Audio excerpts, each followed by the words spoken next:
How are you guys? We're good. How are you guys? Good. Very good. Thank you. Nice to see you. Let me start with this question. You've been involved, Caroline, you've been involved in luxury real estate market for some time. What trends do you see emerging in the market, and what advice would you give to someone looking to invest property for the first time? Well, the trends over here right now is villa living, because luxury villas, so luxury villa living. So there's a lot of apartments here, and now so many more families have moved to Dubai. It's very hard to find ready-built villas right now. So there's a lot of new family residential, what are they called? Communities popping up where you can put down initial payment plans, which they have in Dubai. And then you have the chance really of making quite a lot of money here. The good thing now, Dubai, is fully built on the, ocean side. And now they're extending inland. Yeah. So they're creating lots of different communities. And I think it's very interesting for investors because, as she was saying, you just put like little deposits down and then, you can flip them before handover. Before hangover, you just flip them and it's very quick, Not before a hangover, before handover. Before handover. It's a very quick egg, and then you can make very quick return. Yes, and I think there's a lot of like tourists here, so you can do a lot of Airbnb deals, but it's less and less really. I think buying and selling quickly in these communities, kind of like this one, the one that we're sitting in right now. This community is up 400%. Yeah, it's crazy. It's crazy. 400% in what period of the time? Oh God! The last, 400% maybe in the last 6, maybe. No, 2 years. No, 2 years. It boom was a big moment after COVID, movement, Yeah. And then the thing now is because they are running out of space to build in the community, so then now you can't get any. Yeah. So what we got offer at 13 now is 30. So right now you have the very low end market here, which is just constant rentals for people coming in, and then you have the uber high because everybody wants an already done luxury villa, and they weren't really doing those before. Even people with nice big houses, people didn't really, they had all the fast cars here, but they didn't have luxury living, whereas I think in England and all these other places you have these turnkey beautiful properties.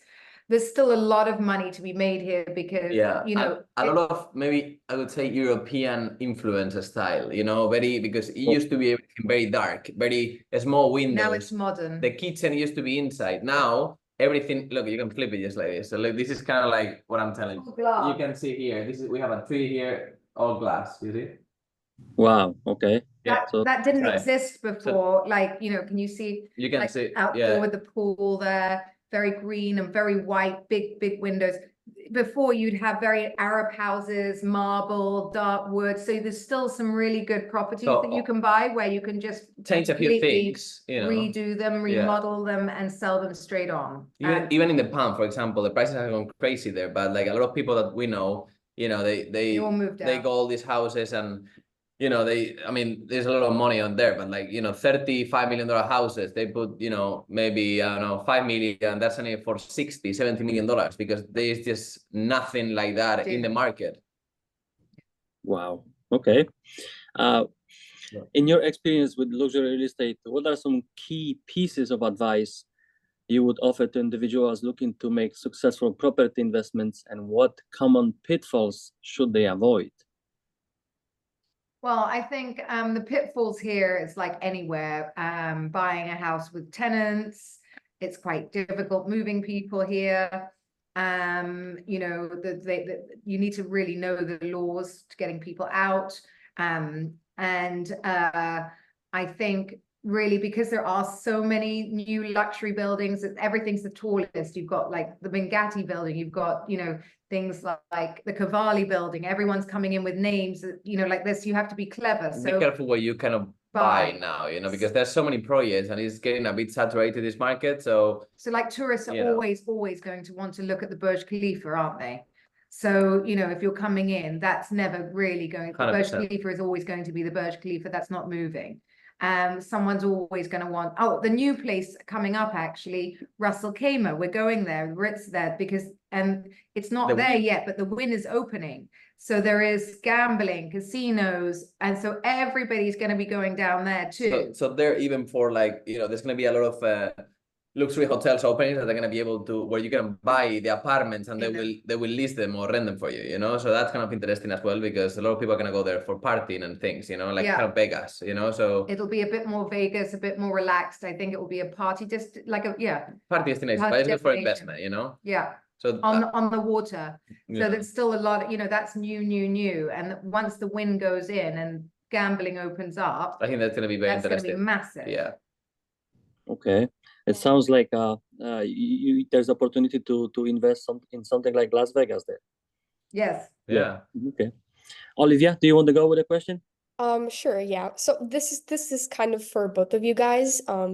Given your entrepreneurial success and experiences in building your personal brands, what advice would you offer an individual to looking to choose a career path that aligns with their passions and their talents, and then the strategies that you believe are most effective in achieving rapid growth and recognition into today's competitive landscape? So right now we're in Florida.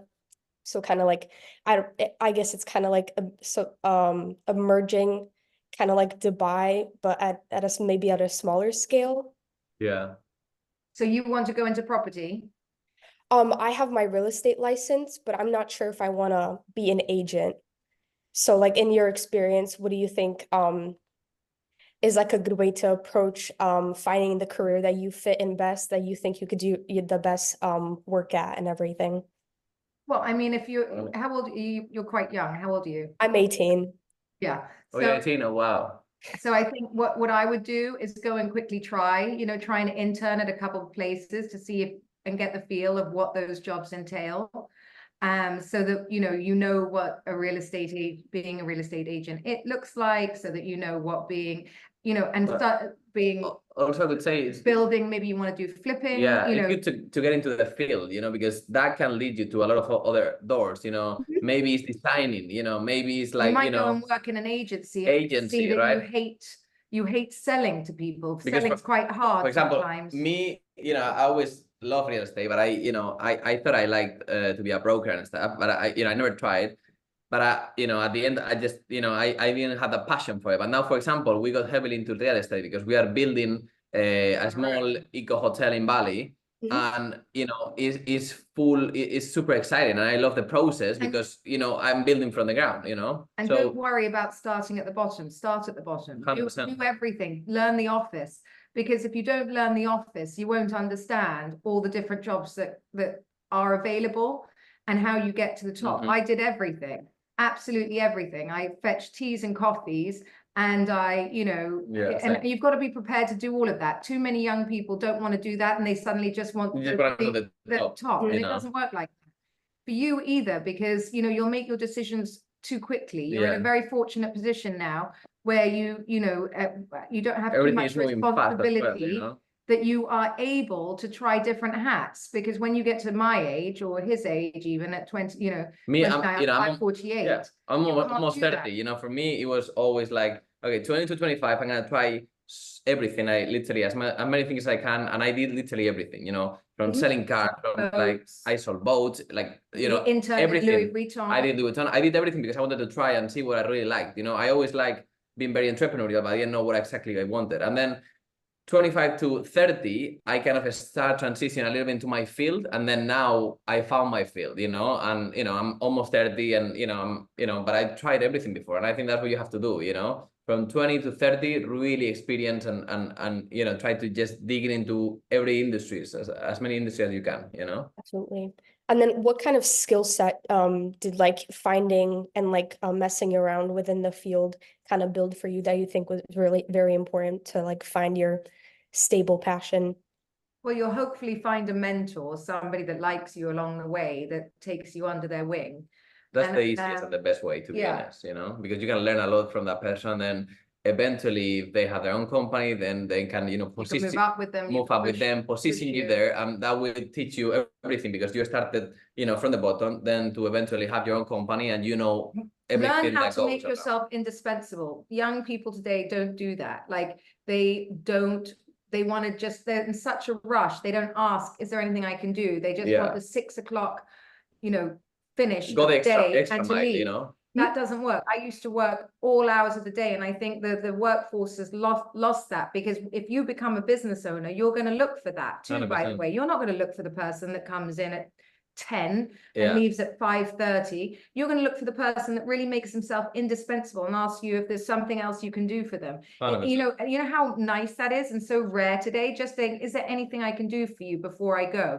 You're like I would be I'd be like, what? 100%. What did she just say? That's amazing. And when you're a business owner, then you will really like you stand out you're from gonna know, everybody else. And you're gonna be there day and night because you love it. And your peers will be going, come on, it's 6 o'clock, let's get out of here.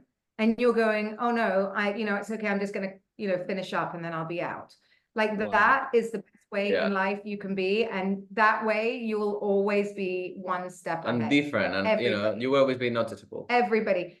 Instagram, social media has made people lazy as hell to work. Literally. Because it looks like, they you wake open up. social media and they're like, oh, I made $10,000 from my, it's I made $5,000. I made this in TikTok every day. I mean, it's all bullshit. It's just bullshit. It's just impossible. It's just, you need that's to not understand life, that it's not life, and it won't get you anywhere. And someone who is making that kind of money, why it will not be telling people how to make that money, because they want to keep it for themselves, right? People that have made real money on TikTok or in a business like that, or on whatever it is, those people work day and night. And they have things attached to it, it's an ecosystem. Day and night to get that product that has worked for them. But also the good thing for you, if you're in real estate and you're, getting into it, you can have a massive reach, through social media, which is very good for you as well, so you can kind of explore that avenue as well.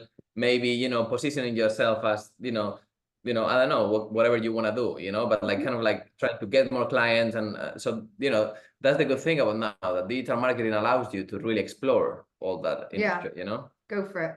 Sure. Thank you so much. That's amazing advice. I'm excited for you. It's Thank great. you.